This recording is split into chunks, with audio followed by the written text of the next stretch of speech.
It was hard to believe. A mother squirrel bit a woman's hand and tried to drag her into the bushes. Deep in the grass, the squirrel stopped.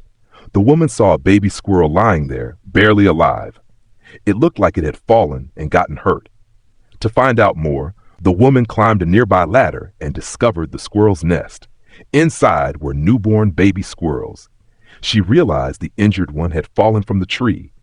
No wonder the mother was so anxious. The woman made a bold choice. She took the injured squirrel home to care for it. Under her care, the baby quickly healed. She returned it to the mother squirrel, who was overjoyed and took it home. A month later, the woman saw the same squirrel again. It could now climb trees. Among all her babies, the smart mother squirrel sent this one back to the woman, not to abandon it, but maybe to give it a better life. So the woman adopted it again. Every night, she washed it clean with shower gel. To those who said the squirrel smelled, maybe they hadn't bathed in months. The squirrel had tasty drinks, nuts, chocolates, and double chew sticks. The woman cared for it like her own child, grooming it and playing with it.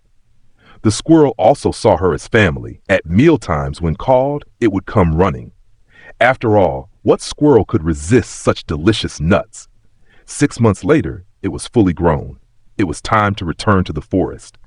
But the squirrel didn't want to leave. It held the woman's hand tightly. Up in the tree, the mother squirrel wagged her tail like a spinning fan. The woman sent the squirrel back, but it often came to visit. One day, it was caught by her cat and nearly died.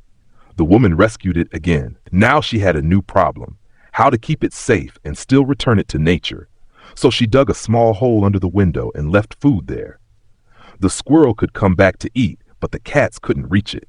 A year later, the squirrel was fat and round. Her friend joked it wasn't fat, just adorably expanding. It loved chewing on the big pumpkins outside the door. No wonder it got so chubby. Still, it visited often, and the woman finally understood. Love is not about holding on, but about gentle care that never fades. What would you name a chubby squirrel who won't stop visiting?